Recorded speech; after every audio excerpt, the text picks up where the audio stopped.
Space. It's out there. It's all around us. Whether we know it or not, we look up at it every day and night. We see the stars and we see the moon.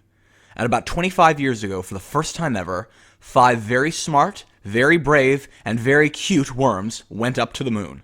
I know, right? Sounds totally ridiculous. Let me explain. In the 1990s, there was a story arc on Sesame Street where Oscar the Grouch's pet worm, Slimey, made a trip to the moon. This storyline was done for pretty much the entire season of the show and focused on science and emotions. So in this video, I'm going to be looking back on this storyline and also talking about it with 2 surprise guests. It all starts with Slimey reading books about space. Gordon, being a science teacher, notices Slimey's interest in the subject, and Oscar tells Gordon a little story. Before going to bed one night, Slimey stayed up for 2 hours to look at the moon because he was so fascinated by it. Slimey continues looking through his books, and then a delivery woman comes by to show Slimey, Oscar, and Gordon a little film that announces that the Worm, Air, and Space Agency, also known as WASA, is looking to send 5 worms to the moon if they have the right swiggle. Slimey is so excited for this opportunity and wants to give it a try. Later on, Slimey gets a letter from WASA, read by Maria and her daughter Gabby through a magnifying glass because it's worm-sized, saying that Slimey has been accepted to try out for the worm trip to the moon. So Oscar takes Slimey to the WASA headquarters, which I'm assuming are not too far away from Sesame Street, where worms from all over the world have come to train for this exciting mission to the moon. Hold on. That's not a worm, that's a chicken. Anyway, yeah, let's just keep going. The training officer, played by Lynn Thigpen from Where in the World is Carmen Sandiego, puts all of the worms through a few tests, such as holding onto a speeding disc, being strapped onto a rig that a training assistant shakes, and walking in a straight line after being shaken. No matter how difficult the task seemed, Slimey made it, and alongside of Italian worm Spaghettini, Romanian worm Squishta, Colombian worm Legusano, and Japanese worm Swashini, are admitted to WASA's space program to be the first worms on the moon. WASA sets up launch in the Arbor area of Sesame Street. Before the spaceship launches, the training officer takes questions from anybody. Telly Monster very anxiously asks why anyone would do this. The training officer says, "Because it's there." As she speaks about space exploration and why it's interesting, Telly asks how long they will be gone for. The answer is many days, which makes Oscar a bit anxious because that's not something he had thought about. When Oscar asks the training officer, "How many days?" she tells him that they actually will be gone for many weeks, making Oscar even more nervous. So to make sure that his worm will be alright, Oscar asks where he will sit and sleep while on the spaceship Wiggle Prize. Sure enough, there is a seating area with seat belts and bunks for all of the worms to sleep in at night. But that's not a lot of information for Oscar. So he gives the training officer some information on some of Slimey's favorite things, and sure enough, they are all prepared. They set up a bowling alley and a library inside of the Wiggle Prize, and a freeze-dried pizza for them to eat. I hope that tiny pizza is enough for such a long trip. Determined to not be without his worm for such a long time, Oscar points out that Slimey doesn't have his water wings. The training officer points out that Slimey won't need them, as there's no swimming pool on the ship and no gravity in space. So Oscar decides not to let Slimey go. Maria notices that Oscar is trying to stall because he's anxious about missing his worm. Through their discussion, Oscar admits that he doesn't want Slimey to go to the moon because of how he's feeling about missing his worm, but wants Slimey to go to the moon because it's exciting for him. So Oscar decides to go with the flow. So now it's time for the worms and their families to part ways before boarding the spaceship. Before they go, Slimey gives Oscar a little photo of himself so that he can always see him every day. Slimey does the same thing, giving Oscar a huge portrait of himself so that he can always see him every day. Mind you, this was in 1998, before iPhones were invented.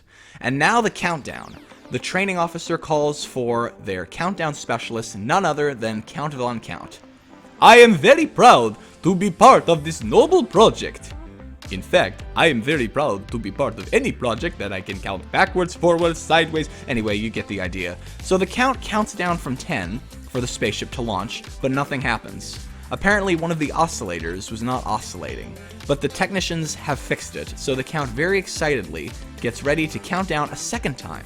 But the spaceship still doesn't lift off. All it does is just shake as smoke comes out of it. The smoke gets up Snuffy's snuffle, causing him to sneeze, lifting the spaceship into space. After the launch, a farmer comes onto the scene almost panicking that his chicken is on the spaceship, but the training officer assures him that no chicken got on the spaceship. But apparently the chicken from before stowed away at the bottom of the ship, which is what caused the Wiggle Prize to not lift off in the first place. Meanwhile, back on Sesame Street, Big Bird, Elmo, Telly, Rosita, and human character Lexine are so impressed by the worm astronauts that they form a club called the Spaceketeers, imitating the way that astronauts walk, the reactions to when the spaceship shakes before launch, and even having the count down for them before they take off on their imaginary journey to the moon and back. They weren't gone as long as Slimey was, though. Later on, all of the Sesame Street monsters are preparing for the Monster Moon Watch, being held on Sesame Street for Slimey. Elmo's cousin Mimsy in particular is really excited about this event, chanting, "Moon, moon, moon, moon" in every scene she appears in, asking every character she sees if they are the moon. After assuming that Gordon's head is the moon, ouch, sorry Gordon, Ruthie shows Mimsy the real moon as all of the monsters look at it in the sky as Slimey is on his way. While on the way to the moon, an alarm at the WASA control station on Sesame Street sounds, waking Oscar, Telly, and Maria up, and they head over to see what's going on. As it turns out, the worms are arguing over a bowling ball, but apparently an argument like this could be dangerous and may even affect them making it to the moon. No matter how hard they try, they just can't agree with each other, and the ball slips away from them and floats to the control panel on the ship, landing on the wrong way button. I didn't think that spaceships had a wrong way button. But anyway, the Wiggle Prize turns the opposite direction away from the moon. So to help, Maria reads a manual for the spaceship, which states that the right way button is on the opposite side of the spaceship, outside, and that one of the worms would have to crawl outside, and the only way to make it work is if the worms cooperate. So with the help of the other worms, Slimey makes it to the outside of the spaceship, finds the right way button, presses on it, and the Wiggle Prize makes its way to the moon again.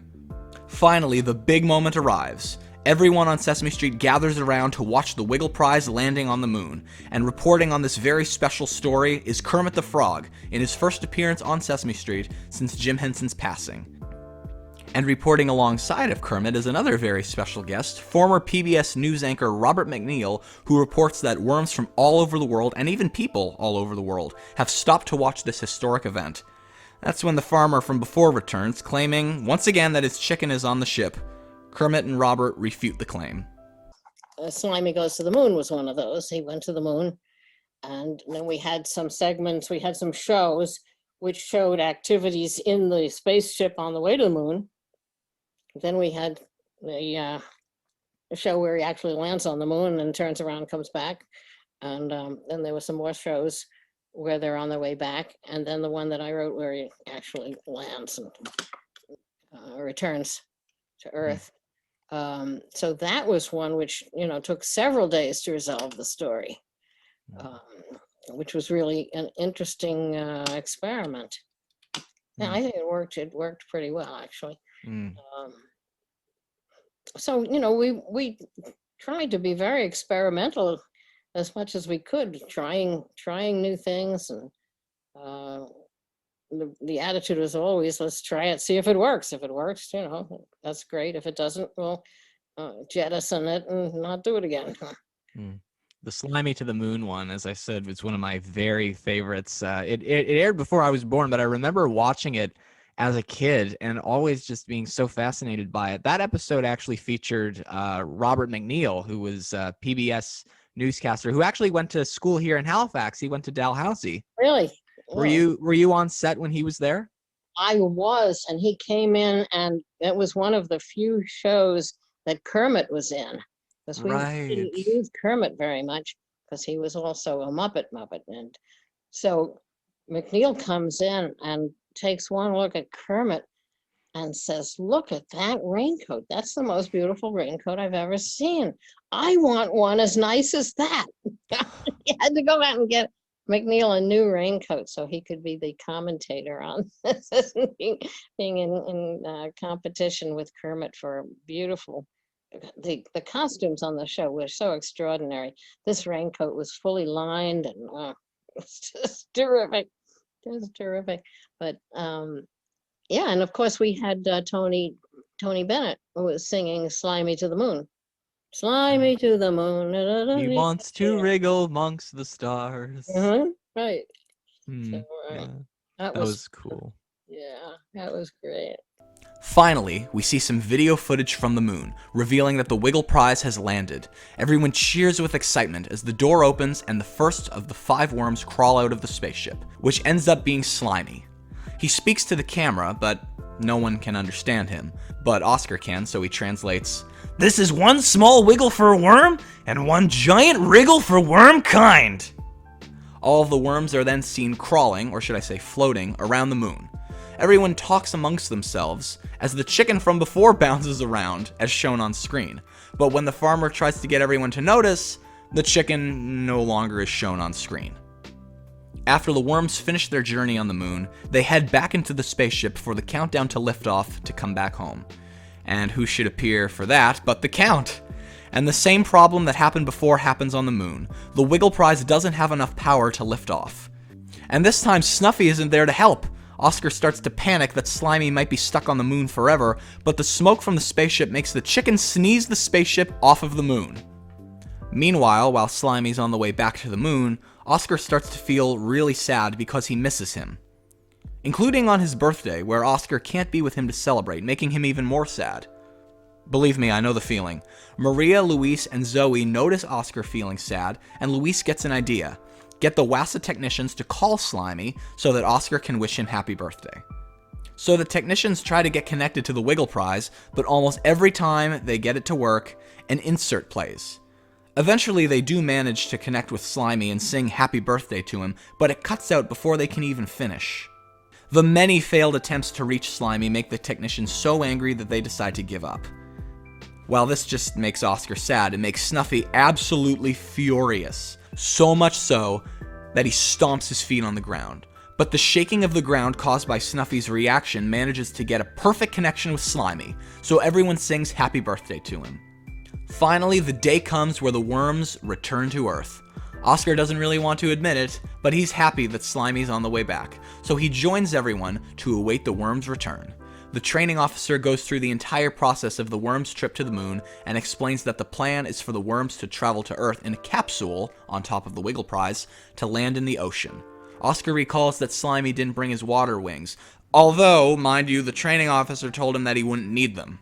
So Oscar wonders what would happen if the capsule did not land in the ocean. The training officer says that the capsule would crash if that was the case, but states that it would be hard to miss the ocean because it's so big. The Count is brought back for the landing and counts down the capsule's landing, but as we all know, after the Count finishes counting, it finishes with thunder and lightning. And with the worms in a capsule in the sky, that might be problematic, and that turns out to be a problem. Because of the Count's thunder and lightning, the capsule goes off course and is headed directly for Sesame Street. Gabby spots the capsule heading for Sesame Street as everyone goes to get a washtub full of water so that the capsule can land in it. Although, I will say that the capsule is attached to a parachute, so I don't think it would crash down too hard. Everyone brings the washtub to the scene as the capsule gets closer and closer, finally landing safely. Oscar very happily reunites with Slimey, saying to him, "You made it to the moon, and you came back." And the chicken returns also in a parachute. Kermit returns to report on a parade welcoming all of the worm astronauts back from the moon. The first astronaut to walk down the block is the chicken, which confuses Kermit. Did a chicken really go to the moon? Inspired by Slimey and the other worms for their bravery, Elmo and Zoe fight over which one of them will be an astronaut when they grow up. Maria tells them that they can both be astronauts. So they ask Maria if she ever wants to be an astronaut, but Maria is satisfied with her job. The farmer comes back once again to bring the chicken back to the farm to lay eggs, but the chicken clucks at him. Apparently the farmer is able to translate that as the chicken wanting to lay eggs on Jupiter. There's a really funny line in this scene where, as Kermit is reporting, more and more ticker tape gets thrown onto the parade scene and lands on him. And he looks at the camera and says, "This is Kermit the Frog, live in tape." Literally. This kind of reminds me, having the farmer and the chicken there, with Kermit, this kind of reminds me of a skit where Kermit is reporting on the apparent sighting of a spaceship on Old MacDonald's farm. Before Slimey goes to bed, Oscar asks Slimey what he would like to do the next day now that the two are reunited. Slimey states that he wants to go to Mars. Oscar suggests that maybe they should go to the park instead. And then Mars. And now the first of our surprise guests, the one and only Marty Robinson. Welcome back, Marty. Good to see you again, James. Good to see you again. Anybody else? Now, for any of the listeners who don't know or don't remember from Marty's episode of Nostalgia Talk, Marty is a puppeteer. He did Riff the Cat on Allegra's Window, The Cat in the Hat on The Wubbulous World of Dr. Seuss. He can currently be seen as Mr. Prim on Helpsters. And on Sesame Street, he has done Snuffleupagus, Telly Monster, Irvine, Monty, Vincent Twice, Shelley the Turtle, Donald Grump, unfortunately. And of course, our subject for today, Slimy the Worm. Dear old Slimey. Yeah. So we're here to talk about the Slimy to the Moon episodes. What were your thoughts when you heard that they were going to be doing this? They had been doing a series of Slimy episodes for quite a while on Sesame. They would devote a number of shows to a certain theme with regards to him. I don't. You might recall better if the Slimy to the Moon thing was one of the first things we had done. But I've got a feeling we had done. We did Wormapalooza. We did the Winter Worm Cup games. We did the Summer Cake games. We did a whole series of worm themed episodes. We do like 3 episodes that were all kind of linked together by a common story. Cool. So you had told me before that a lot of the time, and I've also heard this from Stephanie and Steve and a bunch of the writers, and also the second of our surprise guests, but I had heard from a lot of you guys that many times Muppet performers often give their suggestions to the writers and to the producers. And with the Slimy to the Moon episodes, it basically took up pretty much most of the season. And for a lot of the storylines, they really did kind of make them continuous. Did you suggest anything for the Slimy to the Moon episodes? I don't recall weighing in on that. That stuff was all written up by the time I was brought into it. We do have writers, puppeteers, producers, brainstorming meetings. We've got one of those next week. Oh, nice. We just had a kind of a brainstorming meeting for general Sesame Street spin-offs and specials and short subjects and things for kids, things for adults. We just had a big long brainstorming session with a whole bunch of folks just last week. Nice. We've got the curriculum meeting for Sesame on Monday when we're kind of figuring out the curriculum for the next season.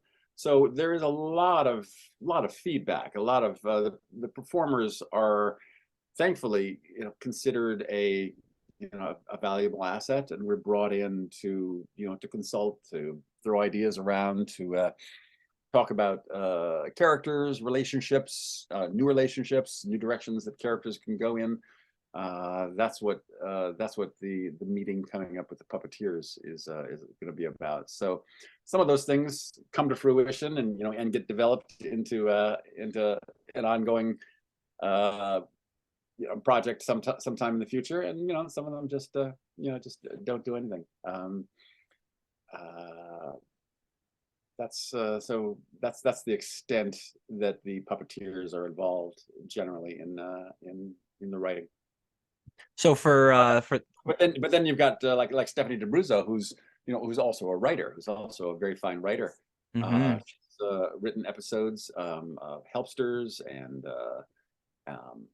Don Quixote, a lot of episodes of that. She's an excellent writer. And of course, Joey Mazzarino, Murray, Columbo, Stinky, Papa Bear, Mary Monster, Horatio. He, of course, was head writer and also performed the farmer in these episodes. That's my chicken on that spaceship. Oh, that was him? Okay, good. That was him, yeah. All right. So with the Slimy to the Moon episodes, like basically with the meetings with the writers and the producers, like if they said, okay, it's going to be Slimey's birthday, or we're gonna see what Oscar's doing while he's missing his worm to keep himself preoccupied, and we're gonna see what Slimey's doing while Oscar's keeping himself preoccupied. So you were just like, okay, cool, you know? Absolutely. Okay, yeah, that's a good way to be. Yeah. Very seldom do I look at a script and say, no, I'm not going to do this. That's generally not what you do. Yeah. Anybody who has an issue with a script is welcome to bring it up, but earlier in the process, usually during the read through process, which happens quite a bit before. But the script process is very well thought out, very well vetted, very well planned. The writers aren't writing these brilliant episodes by accident. They're doing their due diligence, and by the time it gets to us, you can pretty much be assured that it's going to be a pretty good script. Okay. So as I was rewatching all of these episodes for this little project, we rewatched all the Slimy to the Moon episodes. Pretty much, yeah. Street scene wise, yeah. How many are there? Okay, so you've got the episode where Slimy wants to go to the moon, like has a desire. The testing scene, so that's this testing episode, so that's 2. The launch, so that's the 3rd. The Spaceketeers one, where and Telly was involved in that one. Big Bird, Elmo, Rosita, Telly, and Lexine wanted to start their own Spaceketeer club inspired by Slimey, where they were pretending to be astronauts. All right. So that's 4. There was one where we did the spacewalk. We did a spacewalk before we got to the moon, right? Was that part of So like with the testing with the episode where they test the worms to see if they're capable enough of making it to the moon, that was the one where maybe it's the spacewalk one. It could also have been the Spaceketeers one, but the one I'm thinking of is where basically they go through a bunch of tests. One of them is to not let go of a spinning disc that's going around and around, and then being able to handle floating by being shaken on some kind of a rig and then walking in a straight line afterwards. Yep. Okay. Yeah, I remember that stuff. I think the rig that I was in for spinning Slimy, I think I had to be in that rig. I was wondering that. Yeah. I got pretty motion sick. I don't like spinning, and I think I had to spin a lot that day. Oh God! What you do for your work sometimes. Were you the only puppeteer in that? I don't recall. Okay, because like it had a bunch of small little worm puppets on this humongous, disc, and like a centrifuge. Yeah, and of course somebody would have to be underneath it to move them. Yeah. I don't remember if there was a bunch of us under there or not, but I just remember getting really sick that day. Okay. So yeah, we've established that the first 4, and then there was the crisis on the Wiggle Prize ship where they couldn't agree over a bowling ball, and the bowling ball slipped and they went the wrong way by mistake. Oh. There was the one where Oscar was keeping a journal of Slimy's trip. Was that a whole episode? I think so, yeah. Oh. Yeah. Finally, before the moon landing, there was the Monster Moon Watch, where all the monsters were. Apparently, it was a regular thing, the Monster Moon Watch, and they decided to do it on Sesame Street in honor of Slimey. Okay. And then finally, the actual landing. Uh-huh. Slimey's birthday on the moon. Not on the moon, in the ship on the way back. Uh-huh. Everyone missing Slimy, and finally the return. So I think that makes 11 episodes in that series. But of course, every episode ended, with the sponsors. Like Sesame Street has been brought to you today by the letter B and by the number 6. And before landing on the moon, whoever was announcing the sponsors would say, and Slimy is on his way to the moon. And for every episode where he was on the way back, they would say, Slimy's on the way back from the moon to Sesame Street. Yeah. So they strung all those together that way. That's That's very smart. Yeah. And as I was watching all of these episodes, one of the things that I realized was that they added a lot more layers to Oscar as a character. Because, here he's going to be without his worm for a couple of days, and he's really sad about it. One of the I always have thought that the one of the main purposes of Slimey is to reveal Oscar. Okay. Is to reveal Oscar's heart of gold. Mm-hmm. Because Oscar just loves Slimey, just loves him so much. It's a wonderful thing, and for a Grouch to love something that much, if you get into the Grouch paradox, which is, he doesn't really want to love anything, so it makes him grouchy when he loves something, but he loves to be grouchy, but he doesn't, but he still loves the worm, and it's back and forth. So seeing the cracks in Oscar. I mean, if Oscar was just a Grouch, just an unrepentant Grouch, he wouldn't be any fun at all. Mm-hmm. Or it would be a very limited type of character. But the fact that he loves Slimey so much, and can miss him so so deeply, and worry about him and take such good care of him, it really shows that. And reveals Oscar's sweet, wonderful, loving side. And all of the other Sesame Street characters, human and Muppet, if Oscar was sad throughout these episodes, they would notice. And oftentimes sometimes he would admit it, but in the landing episode, he's like, "Oh well, I'm glad he's coming home." They're like, "Come on, Oscar, you're happy." Yeah. Mm-hmm. Yep. It feeds right into the Grouch paradox. Mm-hmm. And not only, go ahead. It's just so much fun to put Oscar in situations where he has to, feel positive emotions. And you worked very, very closely with Carol Spinney for a number of years, whether it was Big Bird and Snuffy, or Oscar and Telly, or Oscar and Slimey. And we get to see a lot of Snuffy, a lot of Telly, and of course a lot of Slimey throughout these episodes. And one of the things I noticed in one of them was that when Telly was asking the training officer all these questions about the travel to the moon, like, why would anyone go to the moon? How long will... I'm not as good as you are with Telly. Telly was doing an interview thing, wasn't he?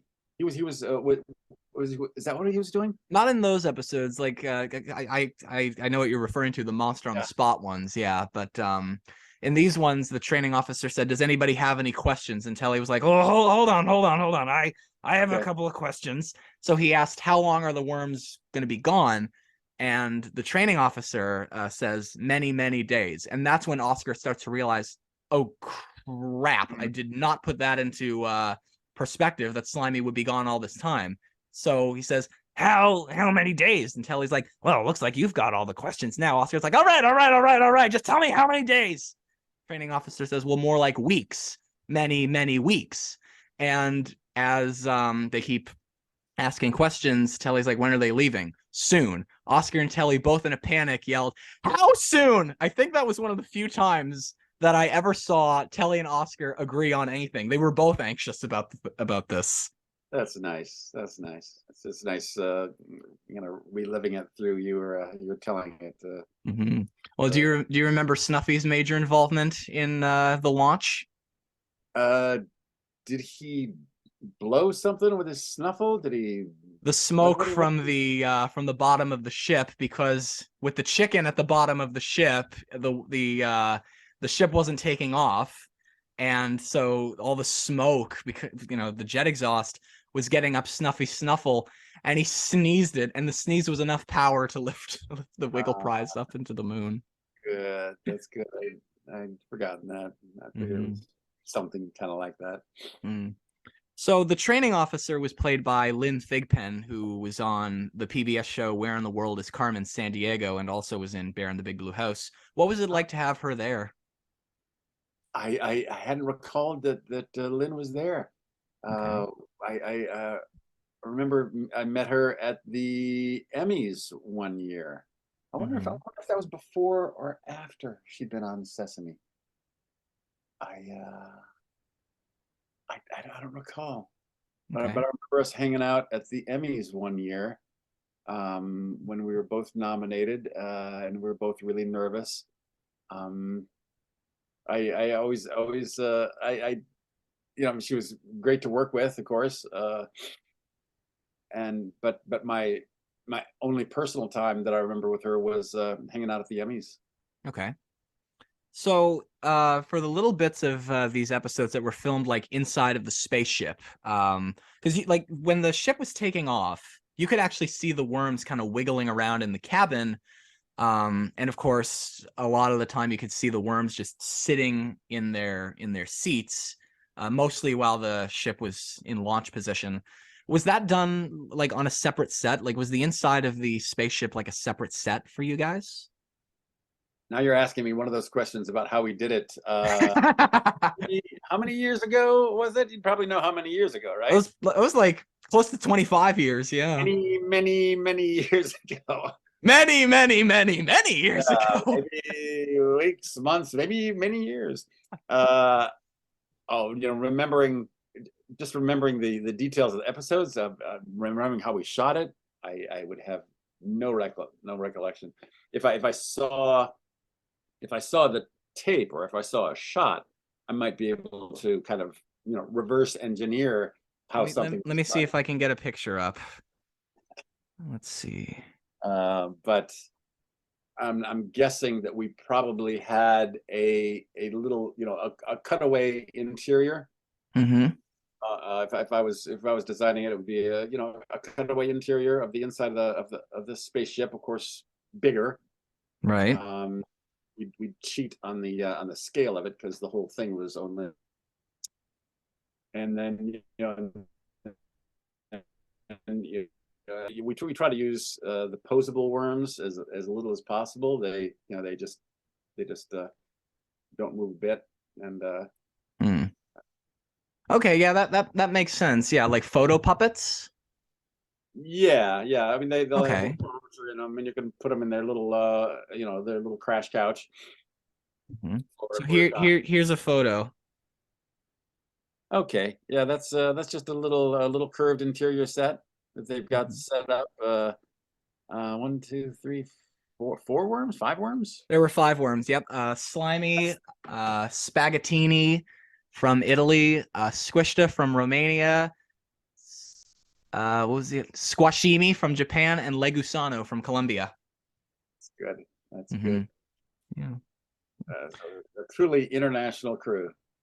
Yeah, I mean, we had the worm summer games and the worm winter games with all these international worms too. So yeah, there's that in that photo, it looked like they had little birthday hats on. So that must have been that was the Slimey's birthday one, which Snuffy also had a big hand in. I don't know if you remember, but because Oscar was so sad about not being able to be with basically his best friend on his birthday, and believe me, I know what that's like. As you probably know, I have a best friend who lives in another country. So, yeah. So Luis, Maria, and Zoe decide, you know what? Let's try to get them connected. So they, with the help of the technicians, they try to get Oscar in touch with Slimey so he can wish Slimey happy birthday while he's on the ship. But every time that they get a connection, it fails, and finally, the technicians are like, screw it. This isn't going to work. We give up. Oscar's just sad. Snuffy is losing his and stomps on the ground, like throwing a meltdown. And that the shaking of the ground is what gets the perfect connection. Well, that's another one I don't remember. Well, there was a line in it that Snuffy had said, because Alice was with him. And Alice says, "Where's Slimey?" And Snuffy responds, "To the moon, Alice, to the moon." That's good. I'm sure that Lou Berger just had a ball writing that line.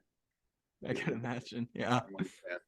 Oh yeah, Grand High Triangle Lover. That was his creation. So. Well, we have a lot of this wonderful pictures of like there'll be a crate. What a big crate with some paraphernalia, worm paraphernalia on top, a circus tent or whatever, and then it's the crate is just crammed full of puppeteers, just cheek to jowl, and and all bent all over each other and sitting in each other's lap and wrapped around. Also, and some people spilling out the sides wherever they can, just to get their hands up there to work these little wires to get active life out of one crazy little worm. That was a lot of fun. Yeah, I was wondering about that movement and how it's done, because it doesn't look like on camera. It doesn't look like there's a crease, but I kind of visualize the fact that there would be, so that the worms can move around. And like even the spaceship What do you mean by door, there was crease? like a Do you mean little Hot? like a little space for the rods. Sometimes there is. Mm-hmm. Sometimes we work in a slot. Sometimes we work. Slot, yeah, that's the word I was looking for. Right. Sometimes we'll just have the the bottom of the frame open, and they'll be just we'll be working it from down here, but where you can't see it. My favorite thing is to work off of a back edge of something. So you've got like an edge like this, and then you're able to work along here. You really get, you can turn left, you can turn right, you can dive, you can come up any place, you can go in any direction. It's really the most flexible performance area. Mm-hmm. You can and then you can bend the wires a little bit so that you get a little bit more warm body purchase on the surface. But we interesting. We do it all kinds of ways. I mean, sometimes all you get is just one little hole, and all you can do is push the rod up and turn it and work the mouth and turn the the back of it, and work the front and the back in conjunction with each other, but you can't move forward. There's times when we'll be like on the top of the crate with a lip around it, and they'll fill it with cork, like a dark cork. It looks like dirt, and then there'll be slots there, and we're working them up through the slot. So it basically he breaks the path as he's moving forward, and it fills in as he's leaving, so that you can't see any of the slot as he's moving around. Of course, down below you're usually getting cork rained on you, but that's just part of the deal. That's a very interesting behind the scenes look. I was wondering a lot of that, because there's a moment where Slimey like climbs into the spaceship, and like the doors open and he's able to still move with it. I was like, oh, that must have been done that way too. Yeah, I mean, if it was an open door and you're coming from one room to another, there probably just weren't any floors. And it was like there was like stairs on the door, like on a ship. Yeah, there's depending on the set, depending on the shot, there were a lot of different ways of working Slimey. He does. Oscar has a recycling can now next to his trash can, and usually Slimey is in the recycling can. That's his own little home, yeah. Kind of, yeah. It's his mansion because it's so big. I can pop up the top and and work the inside edge, and and go over and touch Oscar if I want to over on the right, and plus have all the space around the inner lip to move. Okay. So the moon setup, like the worms actually making it to the moon. Do you remember how that was done? No. Okay. That's all right. Yeah. No, can't help you. Again, if I saw a photo of it, I might be able to reverse guess engineer. Looking now to see if I can get one. Probably in preparation for talking to you today, I probably should have watched all those episodes, but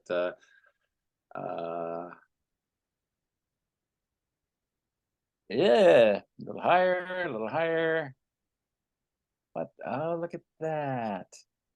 I'll zoom in a little bit on it. Earth. Yeah, well, in that shot, you're not really seeing the ground much, are you? I see the hills in the back and the rock in the foreground and the ship. Oh, there he is. Yeah, there's. Do you see a slot underneath him? I do not. It shows how well it was hidden then. You know, and sometimes when they really love a shot and have a little extra money, they'll do post production Mm-hmm. and erase it. I Okay. mean, back then there was no CG, but there were other ways of going in and fixing it in post. They don't do that too often, though. I mean, and the same with the the wire that comes out of Slimey's head and the one that comes out of his tail. I Right. mean, those are, when you go in for a close up on Slimy, those things are, can be really big and really show up. Mm-hmm. We try our best to keep them low in frame, or line them up with something dark, or line them up with something vertical, uh, so that so they don't show so much. But sometimes when you got a black rod on a white background, it really pops. Every once in a while, they'll go in and take those out in post. Okay. Yeah, that's interesting. Yeah, and you definitely can tell too, and I've noticed this in a lot of Muppet stuff that sometimes they take out the rods and the arm sleeves too. Yeah, I actually saw something that Kermit the Frog was doing, and and his little hands were doing this, and I looked down and there were no rods there. It was a little creeped out. It could, because it's not supposed to work that way. Right. And I'm used to, I like the little convention of little arm rods that that come out of a puppet. They're supposed to be there. We've learned to discount seeing them. Mm-hmm. But when the hand is moving like that and there's no, it was a little creepy. Mm. Talking about Kermit, this storyline was also the first time that Kermit ever appeared on Sesame Street since Jim Henson died. He was back in he was back doing his reporter Kermit persona, reporting on the moon landing, and also for the scene with the parade, where the worm astronauts and the chicken return to Earth. And that I remember Emily Kingsley, who wrote the episode where they land on the moon, was saying, he was a Muppet and we couldn't really use him. And so yeah, with it being the first time since Jim passed away, do you remember that moment having Kermit there? No. Okay. No, I mean, I remember so many moments with Kermit there. Mm-hmm. So that must have been Stevie must have come to work Kermit for that. Okay. But I don't have any. He was reporting on the moon landing with Robert McNeil. Oh, that's barely. It's interesting. I mean, since then, of course, the whole sale of the classic Muppets to Disney. I mean, Disney is very, they hold their intellectual property very close. Right. Kermit certainly being one of the majors. So you were able to see all those episodes with Kermit the Frog on YouTube? Oh yeah, yep. There were only two that he was in for this storyline. Just the moon landing and then the return. And in the moon landing, he was reporting alongside of Robert McNeil, and very begrudgingly, he's like, "And now we take you to our correspondent, Robert McNeil, who's going to actually cover the moon landing. Go right ahead, see if I care." Steve, if you are listening to this, comment below if that was improvised, because that's hilarious. Huh. Interesting. Mm-hmm. So I guess you don't remember being there when Robert McNeil was? We probably were not there at the same time. Things were happening, or were they in like a little separate newsroom? They were in the same scene. Like this was at the time of the Around the Corner setup. and the WASA control center was set up like in between the dance studio and Finders Keepers, Furry Arms, and the newsstand. And they had a little table for Kermit to do the report, and then Robert McNeil joined him. Emily Kingsley remembers that Robert comes on, sees Kermit in his trench coat, and is like, that is a beautiful raincoat. I'm going to go out and buy one just like that. And he ended up coming back looking almost exactly like Kermit with the trench coat. That's great. I love that idea. Mm-hmm. It's interesting. I mean, since I'm surprised that that Disney allowed, has allowed those Kermit episodes to remain.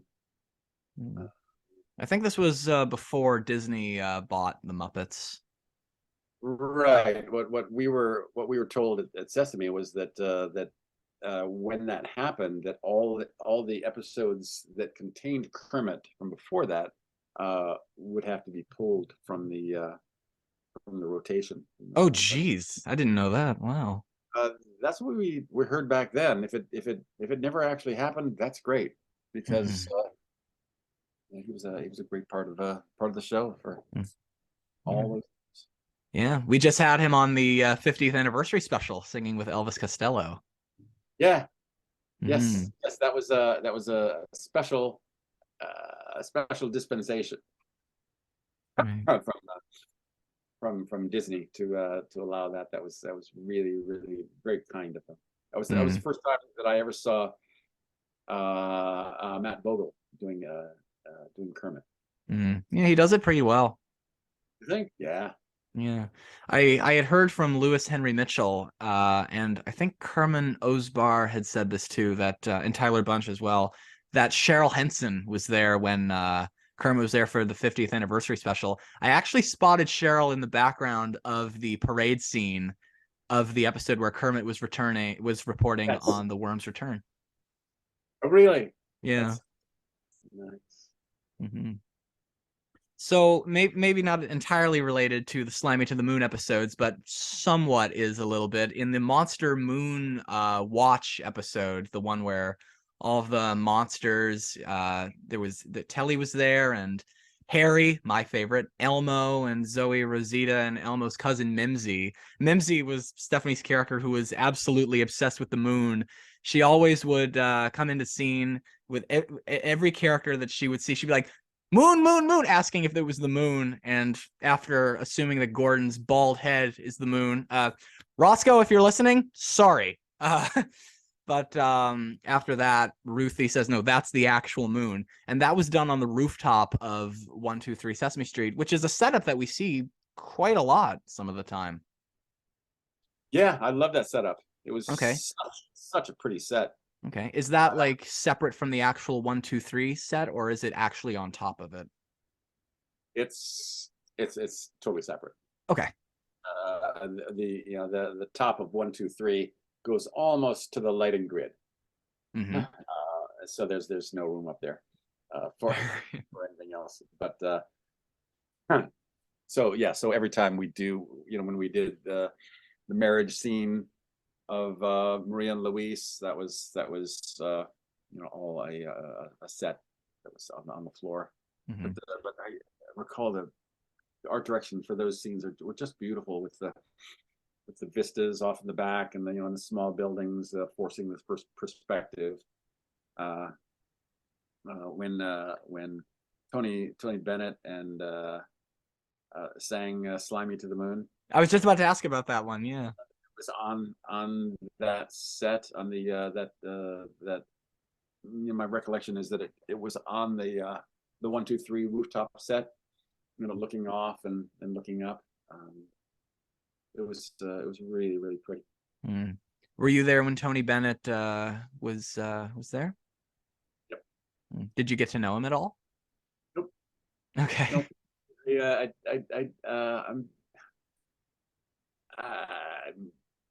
I'm very respectful of our guests' time and energy. They're there to perform and to be part of the show, and they're on new ground. They don't they very often need to concentrate, get their lines. It's Sesame Street. I imagine it's a little daunting for some. So I come prepared. I'm businesslike. I know my lines. I'm kind and friendly, but I won't interfere on in their personal space unless you get that invitation. Right. Start a conversation. Yeah, you dive in, and then you answer, and then you step slightly back, and if they come to you again, then then you can start a nice conversation. But I don't, I'm very conscious about not infringing on any performer's space when they're working. Very fair. It's they got a lot of lines, they got a lot of responsibility, they might be nervous. There have been times when we've had guest stars who, and I see that they're working on their lines, and I'll ask them if they would like me to run lines with them, and usually that's very well received. And there've been guests on the show that you get to know them. We've had some people that were on Sesame Street, and and they were on Helpsters, and it's like, we're seeing them again. Eugene Cordero was on Helpsters twice, and then he was on Sesame this past season. It was great. I saw him. I gave him a big hug. John Lutz was on Helpsters. We had a great time. Right. And I said, I knew you had little kids. I said, if you'd like to bring your kids to Sesame, I can arrange that. And he did, and we did, and we pulled out all the stoppers for he and his kids. And nice. That was really nice. He was, and then if I saw John Lutz again, I would, give him a big hug. Nice. And then that it happens with some, not with others. Okay. So that's all I've got on the. You give Tony Bennett a lot of space. Fair enough. Yeah. Yeah. There's a big celebrity right there. And I'm sure he's the everything I've heard is that he's absolutely the kindest, sweetest man. But when you're Tony Bennett, I mean, God, you must get that all the time. So you don't want to be another one of those guys. Oh, geez, I saw you in this and I saw you in that, and boy, but my mom love you, and you don't want to be that guy. But I can imagine how cool it must have been, because like Tony Bennett, the way I listen to him occasionally. The way I kind of view him is that he's kind of like a crooner, and of course doing "Slimey to the Moon," parodying Sinatra, "Fly Me to the Moon." That must have been a really cool thing to watch. It was cool, and it was funny, and he took it totally seriously, and it was beautiful, and it was and the more he, I mean, from my way of looking at it, the more he took it seriously and the more he sang it beautifully, the funnier it was. So that's all I've got on the Slimy to the Moon series for you. Is there anything else you want to say? Geez, no, I'll respond to anything you got. But no, it was always a joy. Every season there was always one of these things. With the Slimy, the series of Slimy shows, and it was like, what's it going to be this year? We did a bunch of those, but the Slimy to the Moon one, that was pretty hard to beat. I think that'll go down in the annals of Sesame Street history as one of the great little mini series within the show. Totally agreed. Well, Marty, thank you for joining me for the Nostalgia Talk bonus. You said somebody else was coming, a surprise guest. Yes, and we are now going to hear from the second of our surprise guests. Lou Berger, welcome back. Well, it's good to be back. It's good to see you, James. Good to see you as well. Now, for anybody who doesn't know or doesn't remember from Lou's episode of Nostalgia Talk, I mean, how could you not remember? It's only been a few years. Lou was the head writer for Sesame Street and was also a staff writer before becoming head writer. And in his time as writer, he wrote episodes such as Snuffy's Birthday, Elmo's Mini Golf Game, the home video Elmo's Sing-Along Guessing Game, the TV specials Sesame Street Stays Up Late and The Street We Live On, and was also head writer for the Slimey to the Moon episodes, which of course is our subject for today. How did it all come about?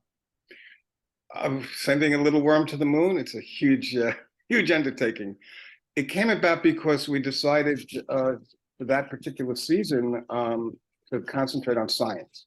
Mm-hmm. And what does science mean? And, you know, and all the things that science might mean. And how do you do that for a 3-year-old? And, you know, and science is about observation, asking questions, experimenting. So all the things that could come up in a curriculum, we decided that, you know what, let's have an ongoing story that would basically use science, that you couldn't do this without talking about science, but at the same time have a great story. And we came up with Slimey, who is fascinated with outer space. I think, and I always say this, I think you remember this better than I do, James. Slimey's looking through a telescope, through a tiny little telescope, and we find out that he's fascinated with space. And he signs up, Slimey signs up to be tested to see if he could be one of the worms to go on a mission to the moon. Just as long as he has the right squiggle. He has to have the right squiggle, absolutely. And he has to go to not to NASA, but he has to go to WASA, the Worm Aerospace Agency, and he has to be tested. But the whole thing was that we are now going to do something that sends this worm over the course of a season to the moon, and everything that means in terms of asking questions, can he do it? But also to begin to start a very dramatic story of Oscar saying goodbye to Slimey.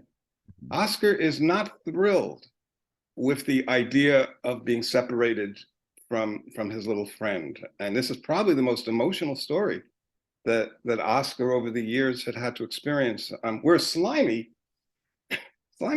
if I remember right, he's just set to go. I mean, he really wants to go. And it begins with Slimey going to the WASA space agency, the Worm Aerospace Agency. And by the way, they sent somebody from NASA that I had to have meetings with.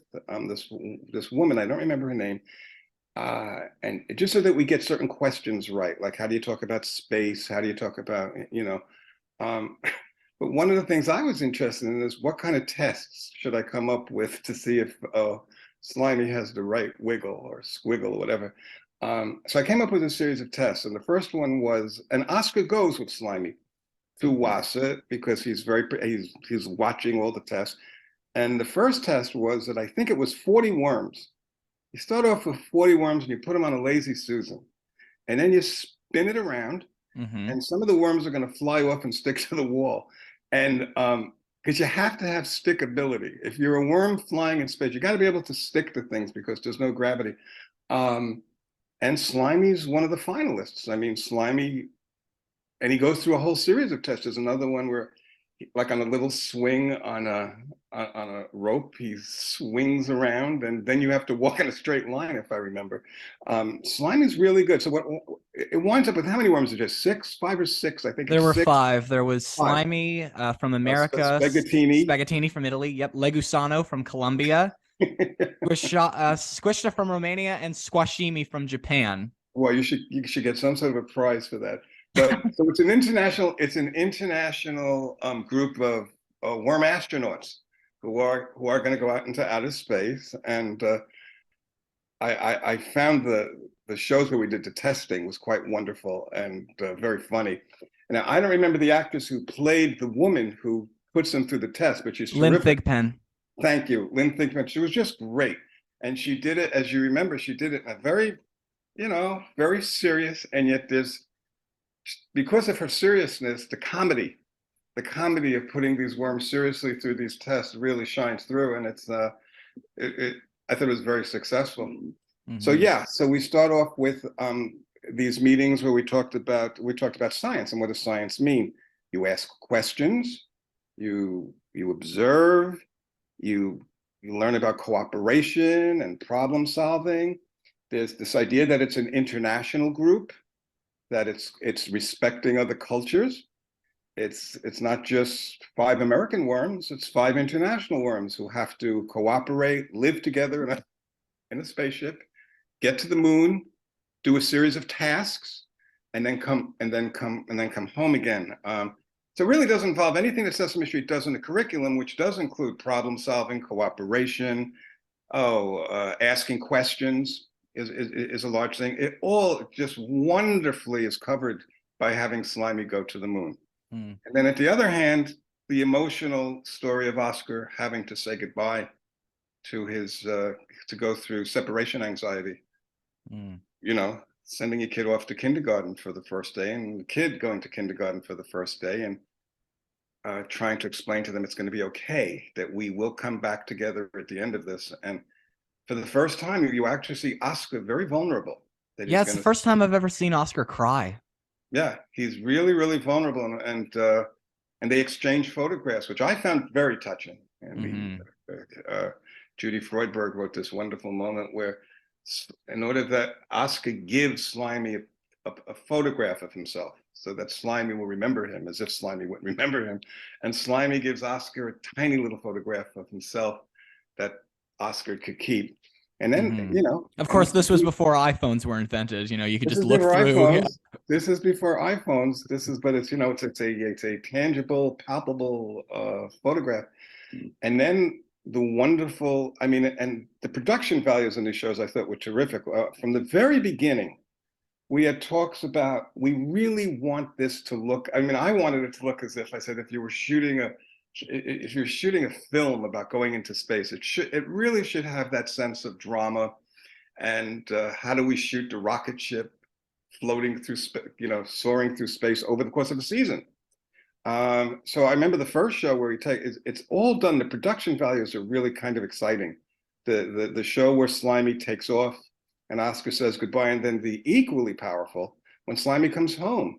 Oh yeah. And everybody's waiting for that space capsule to come, and they're watching it on TV, and then the reunion between Oscar and Slimy. So I thought quite powerful. So in the course of a season, the objectives were to be able to do the curriculum and explain a little bit of what science is, and also to have a dramatic storyline that you cared about, and to see Oscar in a different, put Oscar in a situation he'd never been in before. Yeah, definitely. And I was talking to Marty about this. It definitely did add a lot of layers to Oscar. He referred to it as the Grouch paradox. Yeah, that's interesting. I mean, one of the things in the paradox is that Oscar is a character who always says scram. And beat it. And beat Basically, it. he's got the nicest ways you could tell somebody to screw off. Yeah. Yeah, and yet here's a situation where the last thing Oscar wants is for his best buddy to scram and to beat it. He wants him to stay. He wants him to stay close. So it's a Grouch paradox there. And it's quite wonderful to see that part of Oscar, Oscar's nature. And we've seen over the course of the years. I mean, Oscar has a very protective and loving friendship with his little buddy Slimey. You know, and we still get to see that now in newer episodes of Sesame Street. Yeah. I don't know if you still watch the show. I have not, but Slimy to me is always. I wrote a song years ago, and it was done beautifully by Bob. It was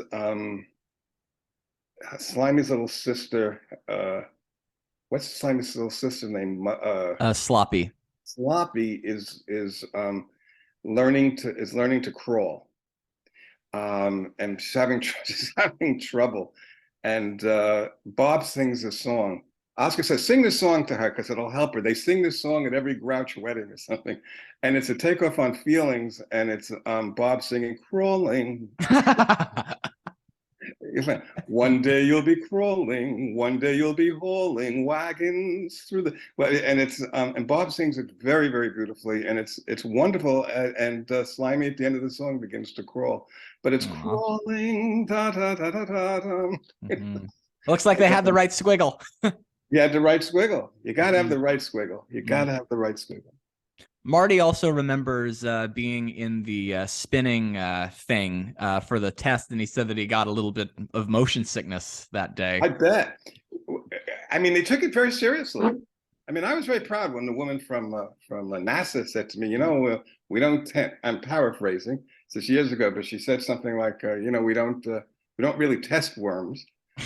But if we want to test worms, this is a pretty good test, you know. And it was very funny watching those worms just sort of, and you heard all these little squeaks and, you know, it was very funny and very dramatic at the same time. And meanwhile, Oscar, if I remember, is looking through, like he's looking through the door or the window, watching this. You know, in one hand he's rooting for Slimey, but we also know, on the other hand, if Slimey succeeds, it's going to be very hard on Oscar. I remember in the first episode of the series where Slimey's kind of looking through all of his books on the moon, you know, he's kind of aspiring to become a worm astronaut, and Gordon, being a science teacher, is reading the books with him, and he's like, no, there's never been any worm astronauts, and then he gets a letter, you want to be a worm astronaut? Yes, that's right, so you want to be a worm astronaut. Speaking of, oh, I'm sorry, go ahead. No, you go ahead. I was just going to say, speaking of Slimey's little moon books, I brought up something with Marty. There were a couple of moments in these episodes that reference the Honeymooners, and I know that you're a big Honeymooners fan. Like, for example, it's like, for example, one of Slimey's books was called Bang Zoom to the Moon. In another episode, it was Slimey's birthday in space. He was on his way back from the moon. And Alice says to Snuffy, where is he going? And Snuffy says, to the moon, Alice, to the moon. And Marty, I reminded Marty of that. And he's like, I'll bet Lou Berger had a ball when he wrote that line. I don't know if I wrote that line. You know, you could look back and but I'm sure I was in the room when it was written, to the moon, Alice, to the moon. I was wondering if maybe you had any involvement in the Honeymooners references. Like, come on, you guys. Oh, well, you know, I wrote a Honeymooners parody. There was a show, not the Slimey Goes to the Moon season. It was a show where Telly is invited to the Grand High Triangle Lovers house. And if you remember, I wanted the set to be in black and white, and it should be exactly the Honeymooners set. And Victor DiNapoli, who did the set, it's really wonderful. It's the Honeymooners set, the window, the old refrigerator, but the Muppets are in color, and which I thought that was the idea, black and white. And they all go around the piano and they sing. But that was it was called the Triangle Lovers. It was an episode of the Triangle, and I have that poster from the Triangle Lovers in my office. So cool. Nobody knows what it's for. They come in and go, what is the Triangle Lovers? And I go, oh, it's a long story. It's a long story. But back to Slimey. Yeah. Yes, I remember that line. I don't think I wrote that line, to be honest, to the moon, Alice, because I remember seeing that line when I was on the set, and I thought that was hysterical. I thought that it works. Absolutely, yeah. I've actually been watching the Honeymooners a lot lately. Well, I could tell you, I could go on Jeopardy for Honeymooners, and I play a game with my wife. If the Honeymooners comes on, I tell her in the first 30 seconds, I could tell you what episode it is, and I can. I'm like that with a lot of shows too. I bet.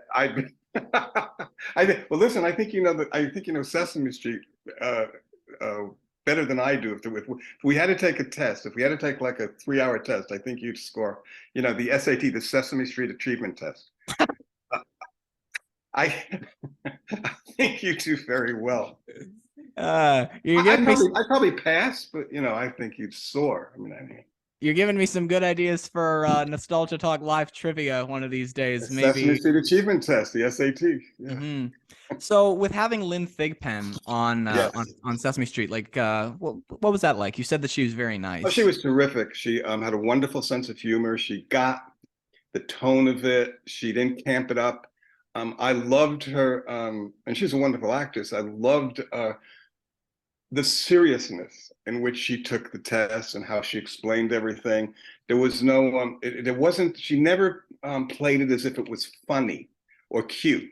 she played it as if this is a real test, and you know, it's not going to be easy, but some of you will make this and some of you won't make it. But she had the right stuff, as we say. You know, she was great. She really was. It was inspired casting, I thought. Mm-hmm. The other big part of the Slimy to the Moon episodes is that somehow a chicken stowed away on the spaceship. The chicken throwaway, which Yeah. I that must have come out of the group or something. But I remember I forget who it was, some producer or somebody, I don't know, was wondering, can we get away with this? Like, why would a chicken? And it was a farmer whose chicken ran after that. Might it be a little distracting? And the feeling was, no, a chicken, and nobody believes the farmer. That's what's the running joke, and it's a great running joke. If I remember, the farmer comes, I don't hear my chickens on that spaceship, and they're going, "My chickens on that spaceship there."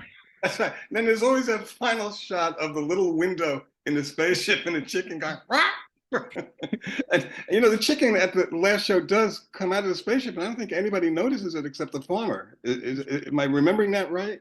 Yeah, and then Kermit, because with the parade, I think there's a chicken here. Yeah, because with the parade, you know, the chicken's the first astronaut to come through, and Kermit's like, "Well, this is a chicken who is very, very proud to be a chicken." Looks at his side. Did a chicken really go to the moon? It's a wonderful little running gag that I just came up and everybody went with it. Well, it's very similar to, and I think Marty and also Norman Stiles would agree.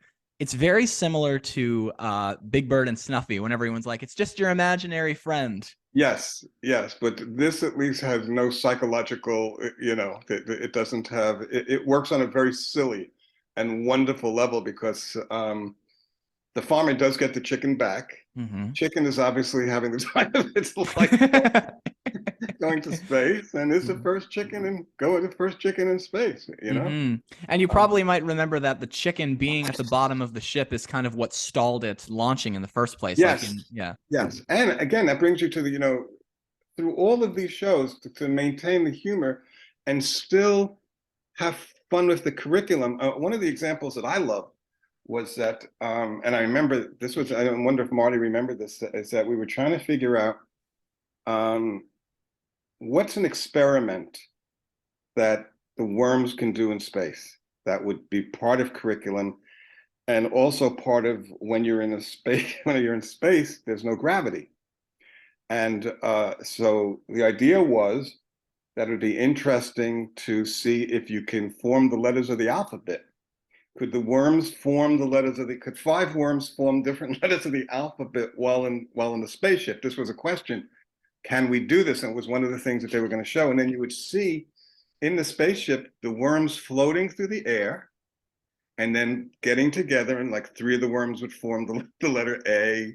And I found that quite wonderful because it did taught the alphabet on a very simple level. It taught the alphabet, but it also asked the question, what could you do if you were what does it mean not to have gravity? And so when you saw the worm, now, how do you shoot that? And I remember that all of the production people and were trying to figure out, how do you shoot worms in floating through space? And I was there today at the studio, and Marty had Slimey, and it might have been Arlene Sherman, it might have been Lisa Simon. I'm not quite sure. I think it was a group genius. And I may not be giving credit to the right person, but what they did was they put a plate of glass down and they put the camera over the plate of glass. And then Marty and the other puppeteers would manipulate the worms on this plate of glass. The camera, when you saw it on the monitor, it just looked like the worms are floating in space. They were wearing protective so that it was sort of green, sort of, what do you call that? They were camouflaged. The puppeteers were camouflaged. So all you saw, chroma key. That's what that's called. Chroma keyed. So all that you saw was these worms floating in the air, and then they were able to put that into the rocket ship, forming the letters of the alphabet. And I was very impressed with the care. And by the way, it was as if we were all at NASA when we saw it work. We all went, "Yay!" It's like They're floating in space. They're forming the alphabet. It was a triumph of sorts, you know? Mhm. Yeah. As you were talking about experimenting with stuff and the worms being, all together and like with no gravity and stuff like that, it made me think of that episode where they were arguing on the ship. Yes. Hmm. Over a bowling ball. Yes, that's right. I think it was, yes, yes. Wow. And but they have to cooperate at some point, right? Yeah, because basically they were arguing over who was going to use the bowling ball, which doesn't really seem like much, and because it's as we learned through the pandemic, being stuck for a long time with the same people, no matter how much you love them, it does take its toll. I definitely felt that during the lockdowns. Well, it's also that, yeah. and it's that, and how do you you're absolutely right. How do you cooperate with other people? How do you, amongst 2 and 3-year-olds? Usually, if there's an object, each child in the room thinks it belongs to them. I mean, that's a very normal sort of thing. It's very funny. My granddaughter, we put out two little play beds in the living room for them to play in, and my granddaughter walked over to one, and she just looked at me and said, "This is mine." And it's this idea, this is mine, and she shared it with her brother, but it's a very that's a very very human and at that age thing, that it's mine. We've all heard it's mine. So how do you cooperate? Also, they, as you said, when you look back on it through the eyes of the pandemic, it's actually if we were doing a scene through the pandemic, that would be a scene that you'd want to do, because of being confined together in one space for a period of time that you cannot get out of that ship. You have to stay in that ship. So, Yeah. But eventually, I remember in that episode, Slimey did leave the ship. But he was in the outfit, but basically, the bowling ball hit the wrong way button. I didn't know that spaceships had a wrong way button. No, they do. They do have a. Oh, they do? Okay. All worm spaceships have a wrong way button. Worm spaceships. Yeah. If you actually looked at the plans of the worm spaceship, they have a wrong way. Okay, and he had to go. There's also a right way button. Yeah, that was the episode. He had to go outside of the ship to press the right way button. That's right. You're right. But you can't go too far away from the ship. You still have to be tethered in some way to the. Yeah, because that's how they had to cooperate. Yes. To tether each other. No, they were in real danger. And if they didn't cooperate, goodbye, Slimey. I mean, there is this idea, without trying to scare kids, that they were in a precarious situation, and that it's not the easiest thing to go from Oscar, from Sesame Street to the moon. I mean, and it takes time. It took a whole season basically to play it through. That it's not that simple, So I think they picked the right worms. Is my feeling. Yeah, because Marty had pointed out that they did like Wormapalooza, Worm Olympics. So yes, Worm Olympics. Yeah. So these episodes were the first to feature Kermit on Sesame Street since Jim Henson died. Jim Henson's death, yeah. Yeah, and Emily Kingsley wrote the one where Slimey lands on the moon, which was the first appearance of Kermit on the show in a long time. Yeah. And I remembered you had told me that the first thing that you wrote for Sesame Street when you were auditioning was meant for Jim as Kermit, but he passed away before you had the chance to shoot it. And I'm sorry that happened. Yeah, no, I was. It was on my back then typewriter, and I was very excited because it was my first season at Sesame Street, and I was going to, and it was Kermit's Zero Rings, Three-ring circus, yeah. Three-ring circus, and then we find out after each ring he hasn't paid for the ring, and they keep subtracting rings, and it becomes Kermit's Zero Ring Circus, with all this chaos going and mayhem going around. Yeah, and then it was terribly disappointing, and that never got shot. So what was it like to have Kermit on Sesame Street finally for these? For me, it was exciting, but it was also bittersweet, because I had been really looking forward to working with Jim Henson. And what's his name did a wonderful job, who took over for him.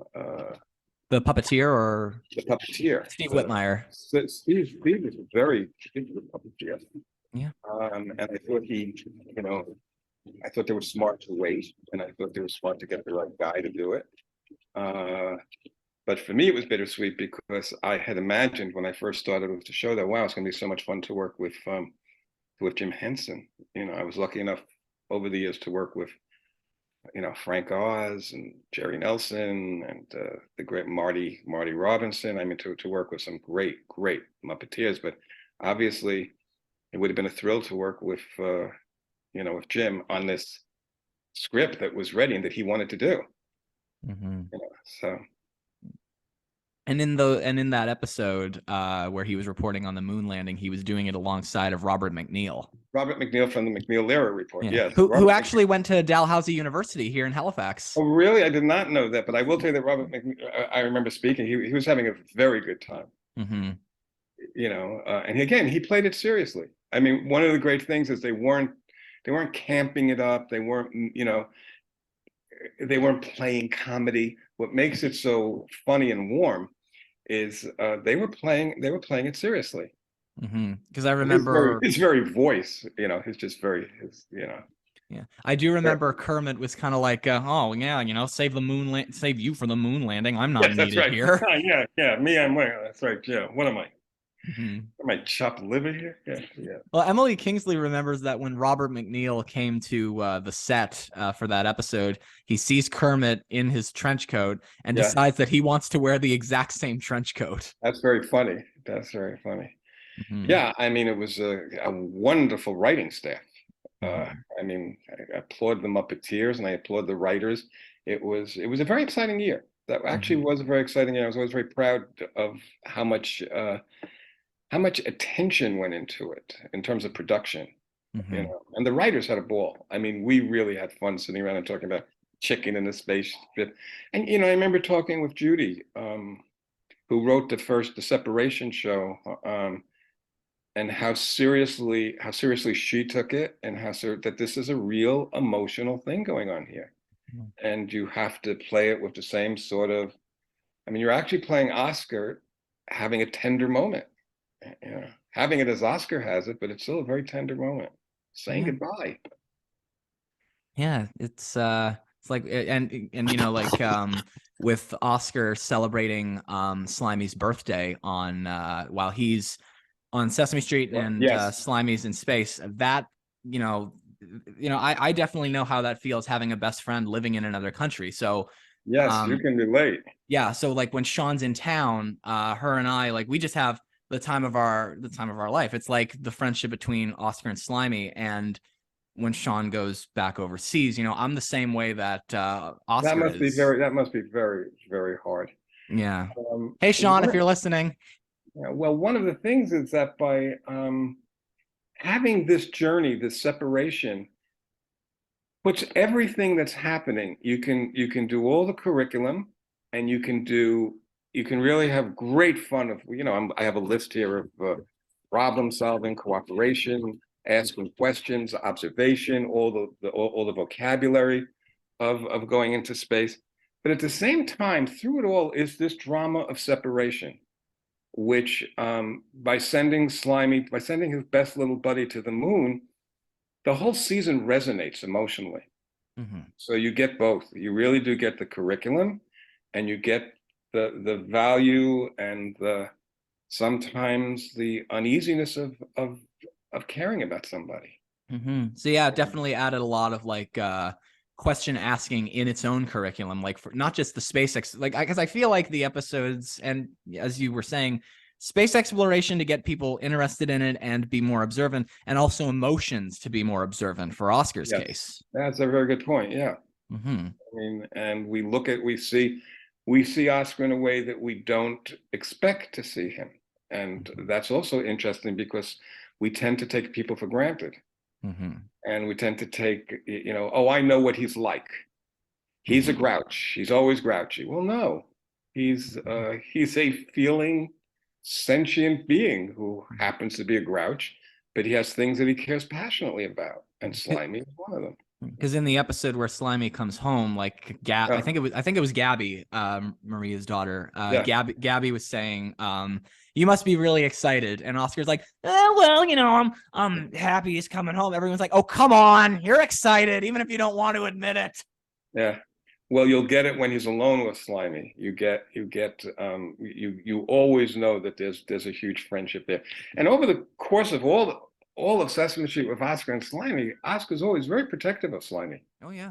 He's Slimey's voice. He interprets what Slimey says. I mean, it's really great when you hear Slimey do his little, and then Oscar goes, oh yeah, well, listen, you're annoying him. Hey, listen, it's time for his lunch. Time to read Trash Gordon. Yeah, it's time to read Trash Gordon. Get out of here, scram. But while he's saying scram, he's taking care of, what's that, Slimey? It's always that immediate attention that he gives him. You hear, and then you hear Oscar, what's that, Slimey?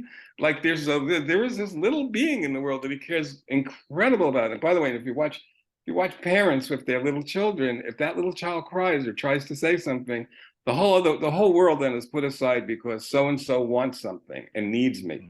There's a huge thing about need. Yeah. So going back to the topic of Kermit, as I'm sure you know, Disney owns Kermit now. And Kermit has appeared on Sesame Street occasionally. Did you see the 50th anniversary special? I did not. Kermit's in it.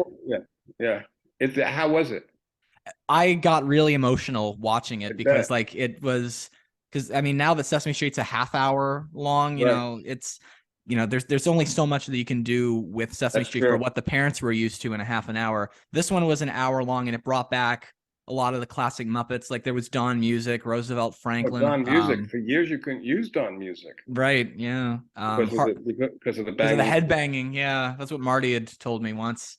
Well, Norman Stiles had a great idea. I was actually talking just a couple of weeks ago, and we were talking about some of the comedy has been taken away because the research has gone a little bit overboard with this protecting, because these are Muppets, just like Muppets can do things.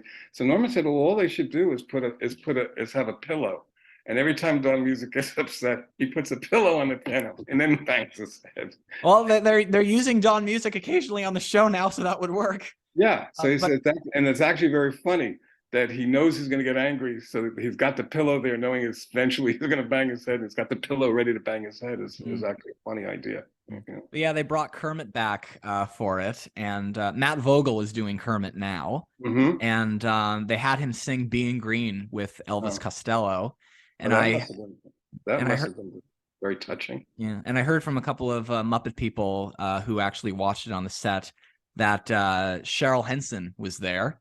And Cheryl, I actually spotted her in the background of the parade in the Worms Return Home episode. Yes. We tried to get everybody, everybody wanted to be in that episode, but it was great that she was in it. It was great that she was in that episode. So you did get to meet her? Oh, yes. Well, I've met Cheryl over the years. When we did the New Year's special, and it was originally the New Year's special, they had this gala opening of showing it in Washington at the Kennedy Center. So there was a screening on a big screen of the New Year's special, and I got a chance to schmooze with Cheryl a bit. It was a very lovely person. So the other thing that they did in these episodes was have Tony Bennett on singing "Slimy to the Moon." Yes, that was wonderful. That was wonderful, and he was terrific. He brought his own ensemble, which played with him, and again, it was done. It was done seriously. It was done. I mean, Tony Bennett, he knew it was a parody, obviously, but I mean, I was standing like 5 feet from him, and he was singing, "Slimy to the Moon," and it was quite beautiful. And by doing that, by not just making fun of it, it gave it a resonance.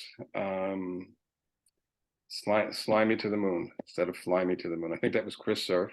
And I'll just tell you this completely off the cuff. My wife had come up with the same idea around the same time. She said, "Why don't you do Slimy to the Moon?" It's funny, as I was preparing for this, for the first part, the play-by-play, like I was showing my sister's girlfriend the script for it because I had to read this thing so that way I didn't get tongue-tied or stutter. And she's seeing all this Slimy to the Moon stuff. She's like, "Did anybody sing Slimy to the Moon?" So I showed her the clip of Tony Bennett. Yeah. No, he had a good time. and he sang it. He did. It wasn't pre-recorded. I mean, he was there with his pianist and his group, and he sang it live, which was very thrilling. Mm-hmm. But that's the sort of thing, is that, I mean, Sesame Street was able to get these wonderful, gifted people who wanted to be on Sesame Street. Oh yeah. You know, who wanted to. So Tony Bennett was very happy to do it, and we were very happy to have him. Yeah. Sing Slimey to the moon. He wants to wriggle amongst the stars. Yes. Mm-hmm. Well, you know, I'm telling you, you do very well on the SAT. You really would. Thank you. I would have to study. I'd have to look at old tapes. I mean, I was there, but I would actually have to look at old tapes. And yeah, you were there, but you were the head writer, so you were the one who was looking through everything. Yeah, I wish that they had made a really terrific. I mean, you think about videos that are made, I think it would still hold up. I mean, the stuff still is terrific. I was very proud of that season. I thought that was like combined all the curriculum with an emotional curriculum, which doesn't, you know, and it was a perfect story. It was a perfect story, and because it was anchored by Oscar and Slimey's relationship, I thought it was very special and funny too. Come on, there's a chicken on board, you know. To all you listeners out there, maybe we should start a petition to get Sesame Street to release the Slimey to the Moon episodes on DVD. It's an editing job, but it's all there. You know. Well, 2 of them are on Crave here in Canada, which is a streaming network. Oh yes, two of the actual episodes, but you know, over the whole season there were these. Sometimes you would just come up on the continuing story, and you would see the spaceship, and you'd have a little moment, and then to be continued, you know. Yeah, I like that. You know, it was like Sesame Street has been brought to you today by the letter, I'm just going to pull a letter out of the air, W, and by the number 4. And Slimy's spaceship is headed to the moon or on its way back. Yeah.